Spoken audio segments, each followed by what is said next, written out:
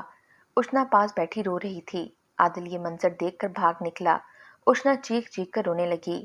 جب اشنا وہاں سے بھاگنے لگی تو محلے والوں نے دیکھا اشنا کے کپڑے خون سے لت پت ہیں تو انہوں نے اشنا کو پکڑ لیا۔ سب کو پتہ چل چکا تھا کہ اشنا نے اپنے شوہر کو قتل کر دیا ہے۔ پولیس کو کال کی، اشنا کو ہتھکڑیاں لگا دی گئیں۔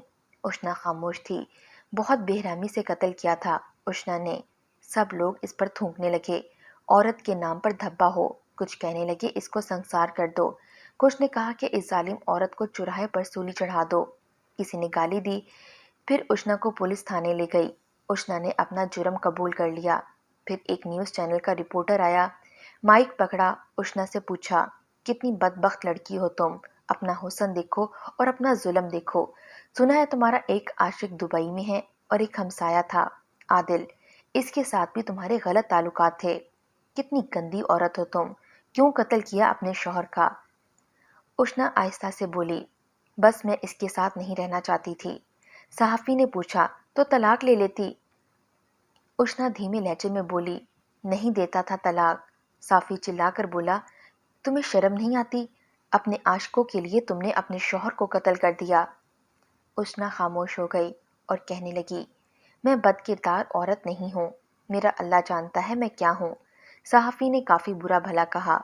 اشنا کو ہر دیکھنے سننے والا اس کو گالیاں دے رہا تھا اور پھر عدالت نے اشنا کو عمر قید کی سزا سنا دی۔ میں فارس اس لڑکی کی ویڈیو دیکھ رہا تھا، مجھے اس کی آنکھوں میں ایک درد دکھائی دے رہا تھا۔ میرا دل نہیں مان رہا تھا کہ یہ لڑکی بد کردار ہوگی، ضرور کچھ نہ کچھ ایسا ہے جو اس نے اپنے دل میں چھپا رکھا ہے، یعنی ہر ممکن کوشش کی اسے تلاش کروں۔ وہ کس جیل میں ہے، میں نے اس کی ساری ڈیٹیل لی، بالآخر 2 ماہ بعد مجھے اس کا ایڈریس مل گیا۔ میں جیل جا پہنچا، پولیس والوں کو اپنا تعارف دیا اور صرف 20 منٹ کے لیے اس لڑکی سے ملنا چاہا۔ اشنا نہیں ملنا چاہتی تھی، پھر بہت کوشش کے بعد اس نے ہاں کر دی۔ میں جب جیل میں گیا دیکھا نورانی چہرہ، معصوم نازک سی لڑکی مصلے پر بیٹھی عصر کی نماز پڑھ رہی تھی۔ میں انتظار کرنے لگا، جب نماز سے فارغ ہوئی تو اسے ملاقات روم میں لایا گیا۔ اس کو ہتھکڑیاں لگی ہوئی تھیں۔ میں نے پولیس والے سے کہا، اس کی ہتھکڑیاں کھول دیں۔ اشنا مجھے دیکھ رہی تھی، پھر آہستہ سے بولی، آپ کون ہیں؟ میں نے اسے کرسی پر بیٹھنے کو کہا، پھر اشنا کے سر پر پیار سے ہاتھ پھیرا اور بتایا، میں فارس ہوں۔ اسے اپنے بارے میں سب بتایا۔ اشنا کی آنکھوں میں دیکھتے ہوئے پوچھا، اشنا، میرا دل نہیں مانتا کہ تم بد کردار لڑکی ہو۔ مجھے وہ راز بتاؤ جو دل میں چھپائے جی رہی ہو۔ اشنا کی آنکھوں سے آنسو چھلک پڑے۔ آہستہ سے بولی، فارس بھائی، آپ کیا کریں گے جان کر؟ میں نے پیار سے کہا، فارس شاید کسی اور کی زندگی بچا سکے۔ اشنا زور زور سے رونے لگی۔ پولیس کانسٹیبل بھی پاس کھڑی تھی، وہ شاید اس سے ڈر رہی تھی۔ میں نے پولیس لیڈی کانسٹیبل کو باہر جانے کی ریکویسٹ کی۔ اشنا نے روتے ہوئے کہا، میں توحید سے شادی نہیں کرنا چاہتی تھی، میری ماں نے زبردستی شادی کر دی۔ میں بہت اچھا جینا چاہتی تھی، لیکن شادی کے 10 دن بعد مجھے پتا چلا توحید اچھا انسان نہیں ہے۔ وہ لڑکیوں سے جسم فروشی کرواتا تھا، وہ دلال تھا۔ وہ مجھے ہر شام ڈنر کے نام پر لے جاتا اور مجھ سے بھی جسم فروشی کرواتا تھا۔ میں نے اپنی ماں اور بھائیوں کو بھی بتایا تھا، مگر وہ ماننے کو تیار ہی نہیں تھے۔ وہ سمجھتے تھے کہ میں جان بوجھ کر ایسا کہہ رہی ہوں، کیونکہ میں اس سے شادی کے لیے راضی نہیں تھی۔ میں نے کئی بار وہاں سے بھاگنا چاہا، لیکن اس کے ہاتھ بہت دور تک پھیلے ہوئے تھے۔ وہ مجھے قتل کر دیتا۔ اسے میری طرح بہت سی لڑکیوں کو اپنی جال میں پھنسایا ہوا تھا۔